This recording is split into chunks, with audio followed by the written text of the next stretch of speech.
Greetings. In today's lesson, I want to take a look at what happened last week and call this session a tale of two Nicks, Bick and Bill. Now, there were many resignations. The most notable one was Nick Paget Brown. But this was not justice. The media made out it was, but you've got to think what it really meant. I mean, he had 2 weeks, him and his chum, to have all resigned. 2 weeks to shred documents, destroy emails, and basically, as a balloon, fly up into the sky. That is not justice. As council leader, I have to accept my share of responsibility for these perceived failings. Perceived failings. Perceived failings. In particular, my decision to accept legal advice that I should not compromise the public inquiry. Consider if Joe Bloggs was caught on CCTV stealing a bottle of water. He wouldn't be able to resign. The police would be at his house and would have arrested him. And on to the second Nick Ferrari, the Machiavellian LBC shock jock supremo who delivered a masterclass last week on Question Time when he turned the public into a mob that criticised and attacked and booed one of the panellists who was actually explaining the reason why cladding was used on Grenfell. Was because the poverty of the people living in that tower block was offensive enough to hide behind combustible cladding and not offensive enough to deal with. I make no apology for saying it, because those people, because they were poor, because they were immigrants, because you they were ignored. Because now this leads us to Bick, Martin Morbick, the retired judge that's been appointed by government to launch and lead this public inquiry. Now, do you remember Theresa May when she said the comment that no stone will be left unturned? Those responsible will be brought to account. No stone will be left unturned in this inquiry, and for any guilty parties, there will be nowhere to hide. It was all lies. I'm well aware that the residents and the local people want a much broader investigation, and I can fully understand why they would want that.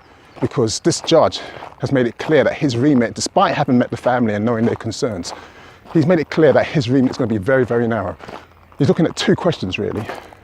What started the fire, and why did it spread so fast? So the first question, I can do the work for you, Martin. What started the fire? Well, it was a hot point kitchen appliance. Why did it spread so fast? Quite simply because there's cladding all over the building that was put there for aesthetic reasons. Your job's done. If you're not interested in actually finding out who's responsible, then this is not justice. This is vanity. This is what I would call an obstruction of justice, because every time we need to get answers, even police investigations involved in this, people are going to use a comment. You have to let the inquiry take its course. You must. We need to remember that judges make case law, they enforce law, but they don't deliver justice. So every time we're going to hear that phrase, and I'm going to say it again and again and again, we must let this public inquiry take its full course. We know that we're being stalled. We know that there's been a willful obstruction of justice, whether it's a minister that says it or whether it's a police officer that says it. Which leads me on to the last one, Bill. Now, I said it's a tale of two Nicks, a Bick and a Bill. Well, the Bill I'm talking about is old Bill. And in this case, an impotent old Bill. Because what's happening right now is that we're not hearing anything about the criminal investigation.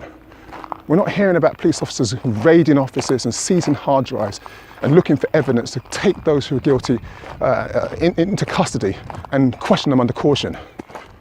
What we're hearing are fancy words, but we're not seeing any actions. Landlords have a legal obligation to provide safe buildings. We cannot and will not ask people to live in unsafe homes. So today is the first day of Wimbledon, and I, like many people, am excited about the prospect of some excellent sport. But we can't get distracted. The next 2 weeks are going to be crucial for the Justice for Grenfell campaign. We must not allow the media and its agenda to make us forget about the criminal prosecution by placing the idea of the public inquiry ahead of it. And we'd be very wise now to let the inquiry take its course, stop pointing fingers. The inquiry is going nowhere. We need an impotent police to actually pull up their socks and get on with their job. Justice for Grenfell must be more than just a slogan. May the ancestors continue to guide and protect us. Ashe.